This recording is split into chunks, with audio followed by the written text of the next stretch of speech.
আসসালামু আলাইকুম এভরিওয়ান, আশা করছি সবাই খুব ভালো আছেন। আজকে লইট্ট শুটকি দিয়ে কচুরলতির একটা রান্না করে দেখাবো, ভীষণ মজার। শুটকি দিয়ে এই কচুরলতিটা গরম ভাত দিয়ে খেতে কিন্তু ভীষণ মজা লাগে।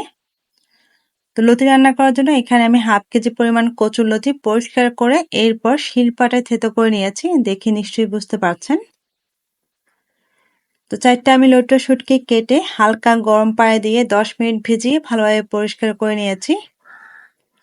তো বেশি গরম পানি দেওয়া যাবে না, তাহলে কিন্তু শুটকিগুলো বেশি নরম হয়ে যাবে। এখানে হাফ কাপ পরিমাণ কাঁঠালের বিচি নিয়েছি। বিচিগুলোকে আমি 4 ভাগে ভাগ করে কেটে নিয়েছি, এরপর ধুয়ে পরিষ্কার করে নিয়েছি। এখন একটা মশলা তৈরি করে নিব। এই জন্য একটা মিক্সার জারের মধ্যে নিয়ে নিচ্ছি একটা বড় সাইজের রসুন, 8 থেকে 10টা দিয়ে দিব শুকনো মরিচ। মরিচগুলোকে কিছুক্ষণ পানিতে ভিজিয়ে রেখেছিলাম, সামান্য পানি দিয়ে এগুলোকে ভালোভাবে ব্লেন্ড করে নিব। এবার রান্না করার জন্য চুলায় একটা প্যান বসিয়ে 1/3 কাপ পরিমাণ দিয়েছি রান্নার সয়াবিন তেল, 4 টেবিল চামচ পরিমাণ দিয়ে দিব পেঁয়াজ কুচি। তো ধুয়ে রাখা লইট্ট শুটকিগুলো দিয়ে দিব।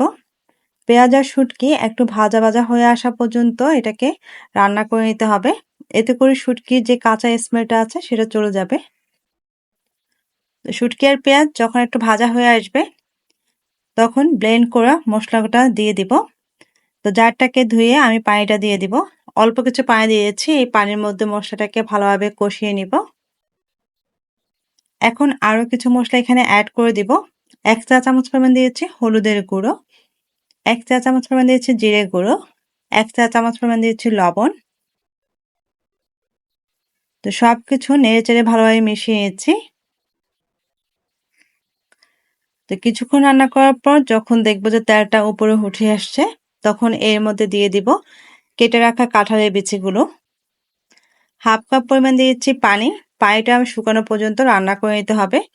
যেহেতু কাঁঠালের বিচিটা সিদ্ধ হতে একটু সময় লাগবে, এজন্য প্রথমে কাঁঠালের বিচিটা আমি সিদ্ধ করে নিচ্ছি। তো পানিটা শুকিয়ে গেছে, এখন থেতো করে রাখা লতিগুলো দিয়ে দিব। কচুরলতিগুলো দিয়ে নেড়ে নেড়ে মশলার সাথে ভালোভাবে মিশিয়ে নিতে হবে। কিছুক্ষণ এভাবে নাড়তে থাকতে হবে। তো যখন দেখবো কচুরলতিগুলো একটু সফট হয়ে ভাজা ভাজা হয়ে আসছে, তখন এর মধ্যে 1 কাপ পরিমাণ দিয়ে দিব পানি। এখানে কিন্তু বেশি পানি দেব না, জাস্ট লতিগুলো ভিতর থেকে একদম সফট হওয়ার জন্য যতটুকু পানি প্রয়োজন ঠিক ততটুকুই পানি দিতে হবে। যেহেতু লতিগুলো আগে থেকে থেতো করে নিয়েছি, তো সিদ্ধ হতে কিন্তু বেশি পানি লাগবে না। তো পানিটা দিয়ে আমি লতিগুলোকে ভালোভাবে নেড়েচেড়ে মিশিয়ে নিচ্ছি। এবার এখানে একটা বড় সাইজের রসুন দিয়ে দিব, আর 3টে দিয়ে দিব কাঁচামরিচ।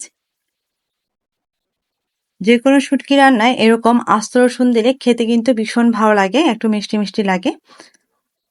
আর যদি কারো পছন্দ না হয় তাহলে এটা স্কিপ করতে পারেন। তো পানিটা শুকানো পর্যন্ত এখন রান্না করে নেব। বেশ কিছুক্ষণ রান্না করার পর পানিটা কিন্তু বেশ ভালোভাবেই শুকিয়ে গেছে। এবার উল্টে পাল্টে কিছুক্ষণ নেড়েচেড়ে এভাবে ভেজে নিতে হবে, এতে করে কচুরলতির ভিতরের যে পানিটা আছে সেটাও শুকিয়ে যাবে আর একটু ভাজা ভাজা হয়ে আসবে। তো চুলার জালটা মিডিয়াম রেখে আমি এইভাবে কিছুক্ষণ নেড়েচেড়ে ভেজে নিব। যখন দেখব যে শুটকিটা ভাজা হয়ে খুব সুন্দর একটা স্মেল বের হচ্ছে, এ পর্যায়ে চুলা থেকে নামিয়ে নিব। বাসায় একবার হলেও এভাবে কচুরলতি রান্না করে খেয়ে দেখবেন। আশা করছি আমার আজকের রেসিপি আপনাদের কাছে বেশ ভালো লেগেছে। রেসিপি ভালো লেগে থাকলে অবশ্যই চ্যানেলটি সাবস্ক্রাইব করে রাখবেন। দেখার জন্য অনেক অনেক ধন্যবাদ সবাইকে। আল্লাহ হাফেজ।